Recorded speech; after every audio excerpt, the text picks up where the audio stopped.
say this, there are some things that, and I'm talking physical evidence that was at that house that is, there could have been greater plans as far as getting rid of her, and it's scary, sadistic stuff. You can see the person and you can see what they're wearing, something pretty distinctive, and there's photos that I have from 12 hours earlier, a person at the house wearing the same thing. This whole David situation keeps taking turns nobody saw coming. And at this point, it honestly wouldn't surprise me if Celeste's family decided to take legal action, not just against him, but maybe even his label too. It is not confirmed yet, let me make that clear, but by the way that everything has been unfolding, the silence, the footage, the inconsistencies, it's starting to feel like something legal is coming. And if it does, it is not going to be pretty. David's label, Dark Room, under Interscope, has mostly stayed quiet. No official statements, no real clarification. The only person who's spoken publicly so far is his manager, Josh Marshall, who denied any involvement in the death of Celeste Rivas Hernandez. But beyond that one statement, there hasn't been any real response. And when things get this serious and the label stays that quiet, that's usually not a good sign. Now, here is where it gets uncomfortable, because while people keep talking about a lawsuit, that might not even be the real story anymore. But wait, it actually gets worse. Because what's coming out behind the scenes, especially about Celeste's final hours, could completely change how people see this whole case. So ever since Celeste's death, something about this whole story has just never sat right. The timeline doesn't add up, and the reactions, especially from David's side, just feel off. After canceling his tour dates, he hasn't made any public appearances at all. And while law enforcement hasn't named him as a suspect, that doesn't change the fact that he had a relationship with someone who wasn't of legal age. You can feel how careful her family has been too. They haven't spoken publicly, but their actions, or lack of them, say plenty. It's like they're moving quietly, gathering everything they need before making a move. I had to stop for a second and think, if this really was just a misunderstanding, wouldn't someone have cleared it up by now? David hasn't personally spoken about it, no interviews, no statements, not even a simple RIP post. And considering that, according to multiple sources, Celeste was his girlfriend, that silence says a lot. He couldn't attend the funeral for obvious reasons, but a few words, even online, would have gone a long way. And that's when everything started to change, because out of nowhere, a private investigator stepped into the picture, and what he said next turned this whole story upside down. A few days ago, Steve Fisher finally went public about what he found. He didn't come off like someone chasing attention. He sounded tired, like what he had seen was still weighing on him. Fisher explained that after months of digging, there is no confirmed footage showing Celeste at the property people keep talking about. Instead, there were photos, pictures believed to have been taken by David himself, but not on a phone. These were from a regular camera taken at different locations entirely. And in this part of the interview, Fisher starts to piece together what that could mean.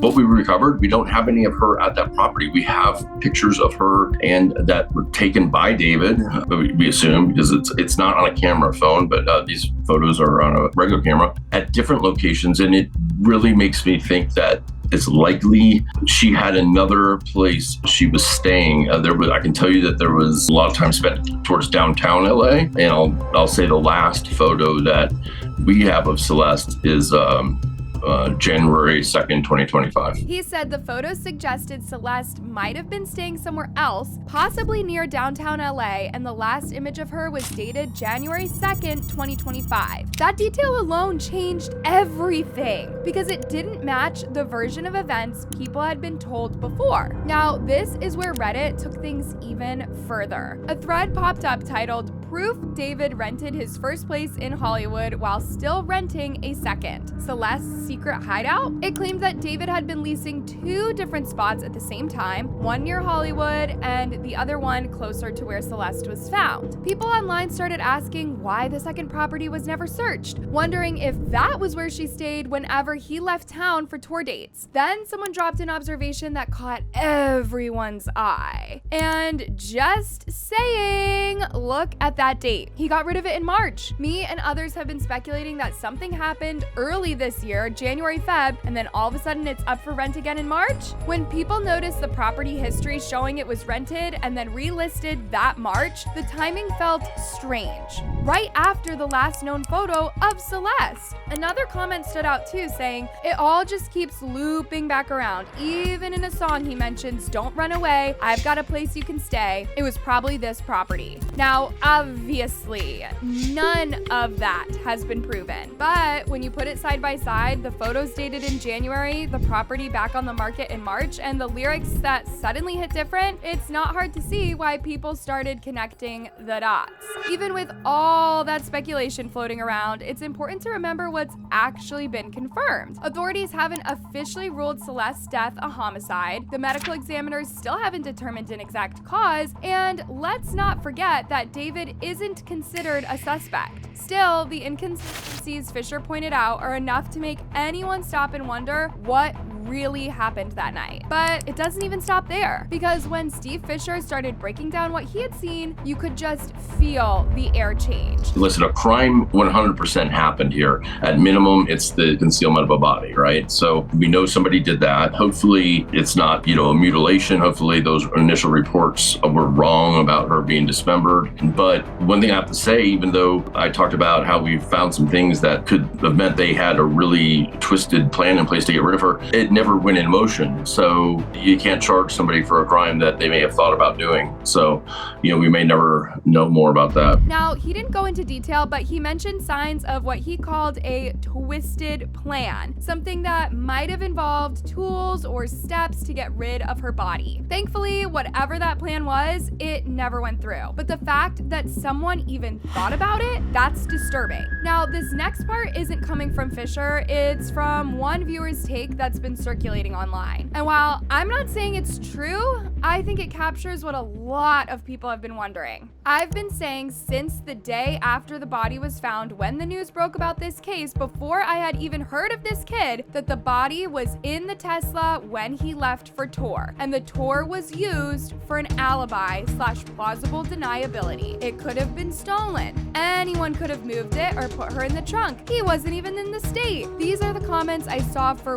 weeks, directly validating his entire logic and reasoning for abandoning the car with her in the trunk before he left for tour. It's been blatantly obvious. Possible the most blatant, clear-cut murder case I've ever seen. The evidence is sociopathic levels of stupidity and narcissism that he paraded their relationship online and in his entire music discography, yet thought hoodies, purses, and childish manners of hiding her face would be enough to throw off the internet and law enforcement. Even though nothing about that theory is proven, the fact that it feels believable to so many people says a lot about how strange this entire situation has become. Now, at this point, it's not about what's on camera, it's about what's missing. The unanswered questions and the timeline gaps nobody is filling in. If this case ever reaches court, and it's starting to sound like it could, those hidden details might end up being the key to everything. Another part that adds a layer of confusion is Celeste's age. Some of David's own friends reportedly told investigators that they had no idea she was underage. They thought she was a 19-year-old college student. She was known to attend USC events and had even been spotted at age-restricted clubs and parties. Later, law enforcement confirmed that Celeste had multiple fake IDs, which would explain how she got into places she technically wasn't allowed. And that's what makes this even more heartbreaking, because it blurs the line between what was intentional and what was manipulation. Around the same time this all started, reports came out that David had quietly transferred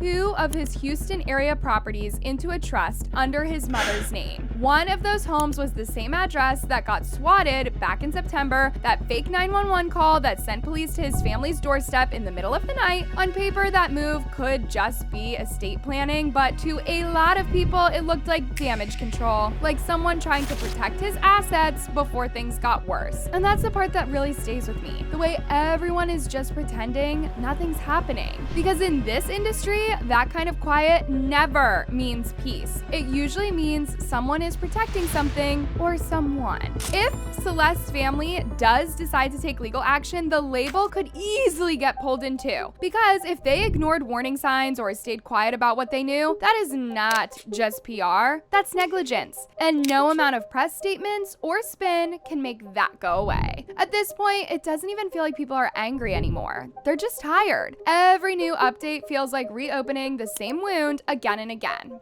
And David, I don't even know what to say. Because no matter how talented someone is, once you've connected to something this serious, the music stops meaning what it used to. Those songs that used to hit deep, now they just feel off. Like you can't even listen without thinking about everything that's happened. And maybe it's just me, but when people talk about his music now, it doesn't sound like admiration anymore. It sounds uneasy, like everyone's trying to figure out how to feel about it. You can drop new songs, new tours, new apologies, but when your name becomes tied to loss, it sticks. And right now, no one knows where this story goes next. But if there's one thing history keeps proving, it's that secrets never stay buried for long. Eventually the truth comes out, or someone makes sure it never does. And both of those outcomes are terrifying in their own way. Either way, what's been done can't be undone. Because if this lawsuit really does happen, it won't just shake his career, it will expose the entire system that let this stay quiet for so long.